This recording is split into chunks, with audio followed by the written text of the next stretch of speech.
sorry. Y'all, this is like my third time doing this video.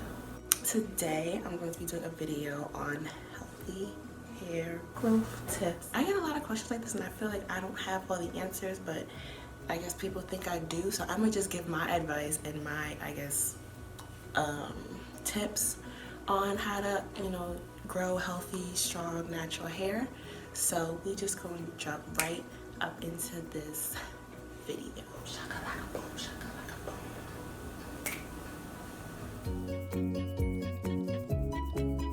I feel like deep conditioning is such a major key when it comes to trying to grow strong, natural, healthy hair. Only because our hair is naturally dry. Natural hair is just naturally dry, no matter what shape, size, ethnicity, well maybe not ethnicity, but natural hair period is just dry your best to deep condition as much as possible. Trust me, you will see a difference. It does matter and it does help, because when your hair is moisturized, that means your strands are moisturized, it means your roots will be moisturized, it means it will grow. Scalp massages. Now I just discovered the luxury and benefits from doing scalp massages. Like, I used to never do scalp massages. I used to always think it wasn't for everybody. I thought it was just for certain people, but I just realized I have excessively dry scalp, and I used to think that, oh, my hair is itchy, that means I gotta wash it. But no, that wasn't always the case. It just means that I have dry scalp. Honestly, with scalp massages, all you have to do, sit in the shower, just wherever you are, just stand there and just, moisturize, just use your fingertips. I know that there is a scalp massager. I'm not sure you can find it, but I know there is a scalp massager out there. You can just take it. It's like a comb. It looks like a comb thing, but it's not really a comb. Just take it on your scalp, put some oil on your scalp, and just sit there and just oil up in it. You can do that for like 3 to 4 minutes just to get the blood flowing to your scalp, and that will, increase growth and help with growth. But I just started doing scalp massages, so I haven't seen a lot when it comes to growth, but I definitely seen a difference when it comes to my scalp. My scalp is not so itchy and not so dry anymore because I do scalp massages. So yeah, get with the scalp massages, girl. You just need oils. Oils is just good for anything. Your hair, your skin. Oils is where it's at. Coconut oil, olive oil, rosemary oil, jojoba oil, black castor oil, all of it. Olive oil and coconut oil are the two sealing oils. I know when I'm styling my hair and I put like a moisturizing cream, or I just put like leave-in conditioner, I always seal them with an oil, preferably coconut oil. I do the same thing with deep conditioning. Deep conditioning, I just put the conditioner and I just put like a little bit, and I don't focus in sections because it's oil, you're about to wash it right out anyways. But I always just, seal it with some oil. I don't believe there's no such thing as too much moisture. It's natural hair. Like, there's no such thing. Your hair will soak it all up eventually, okay? Maybe get on your pillows, get on your clothes, but don't worry, it'll soak it up eventually. Oils, major key. Shout out DJ Khaled. Me, I hate scissors. I hate scissors to my hair. I get trims twice a year, I think, about twice a year. Yeah, I get trims, twims. I get trims twice a year. I know some people get it once a year. God bless you. I'm trying to get like you, but if you can get a trim once a year and be golden, like, comment below on how you do it, please let me know, because sister don't like cut her hair.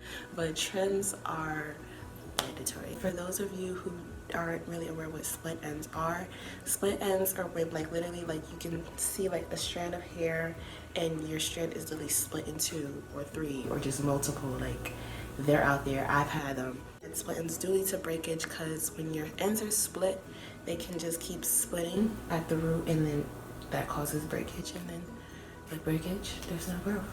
We don't want that. We want to avoid all that. Let's try to pay attention to your hair. Your hair usually will tell you when it's due for a trim. I know my hair gets really tangled. My hair starts to get super duper like tangled, just like ridiculous knots all over the place. I just know it's time for a trim. It's time to cut it. every 6 months I feel like you should just get a trim. And then after that, just start paying attention to your hair, seeing, you know, when it changes when you need a trim, and just try to pay attention to your ends, because your ends are the oldest part of your hair. And you know, if your ends aren't good, then it's gonna lead up to your roots, and then your roots aren't good, and then you won't see any growth, and then that's just something that we want to avoid. Okay?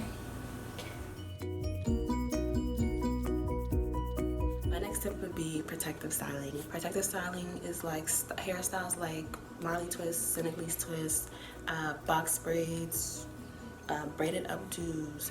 Trying to think. What else? Weaves, wigs, girl. Get you out of some bundles, and trust me, you won't even think about your hair. Like, seriously, no. But protective styles are great. It's just when your ends are tucked away. Even slick sleek back buns are considered protective styles. I do those all the time because I just don't have the patience for my own head. So protective styles are great as long as your ends are tucked away and not being bothered, or not, you know, being harassed by the outside world. You should be fine. I really think low manipulation is a big tip and a big help when it comes to trying to grow out your natural hair, because you're not constantly tugging and pulling at your hair, and you're not constantly touching your hair. I would say if you have weaves, you know, bundles and wigs, to still remember to take care of your hair when it's like braided, you know, plaited down. Oil your scalp. Just don't forget about your hair when it's, you know, underneath weave or it's underneath a wig. Your hair still needs to be taken care of. Your hair still needs to be treated, even if it's in a protective style. Something that not everybody thinks about is cotton. Usually a lot of people have, you know, like cotton pillowcases, and cotton is so drying for natural hair. If you can avoid cotton pillows, try to, or even get like a satin bonnet, satin caps. Satin is just the way to go.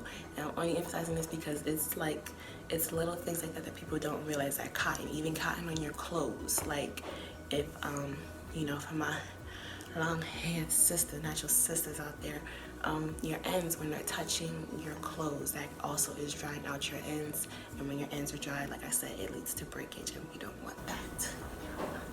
I'm not telling you to just never wear your hair out. That's not what I'm saying. I'm just saying, just be cautious and be aware of it. So it's like, you know, sometimes put your hair up, you know, a pineapple. I honestly wear my hair up like this, and it's just it's up from your shoulders. So that's another little tip I would have, I guess. If you can, I'm gonna say it like this, if you can try to stay away from heat as much as possible.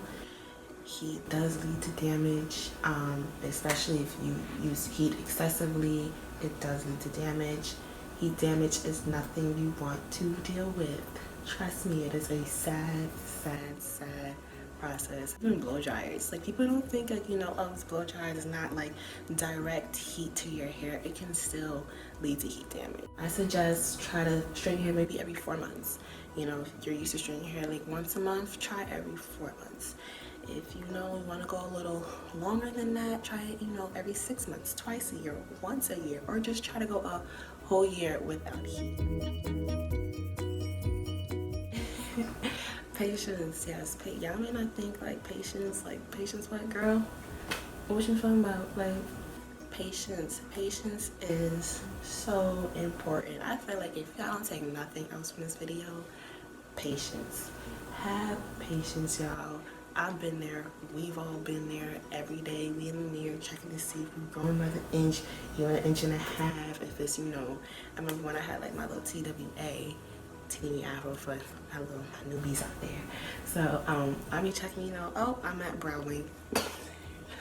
Oh, I'm at nose length. I'm at upper lip. I'm at chin. We getting somewhere. It's nah, have patience. Trust me. You're it will fly by. Trust me, it's gonna fly by. You'll be just cut your hair. Next thing you know, it's 3 years down the line, and where to go. So have patience. Trust me, patience is. have patience. And you know, I know there's a lot of natural hair gurus on YouTube, so don't compare your hair to anybody else's. Like, oh, her hair grew like 3 inches in a month. Some people's hair grow at a more rapid rate than others. You know, it's also genetics. It's also how you care for your hair, how they care for their hair. So it's all, everything goes into play, regimen. So I say take this time out, take patience to find out what works for you, what doesn't work for you, what products work for you, what products don't work for you, you know. What does your hair like, what doesn't your hair like? Because our hair, honestly, our hair has a personality of its own. I know mine does. Mine does, and my hair doesn't like certain things, and you have to listen to it. So listen to your hair, pay attention to your hair, and trust me, it will flourish, it will grow. Enjoy your TWA, enjoy the awkward stage, and enjoy the long length. But trust me, every stage is a struggle. No stage is easy, honestly. But I hope you guys enjoyed. Thank you so much for watching. And if I forgot anything, please feel free to comment below. Don't forget to like and subscribe. Alright guys, thank you so much for watching, and I will see y'all in my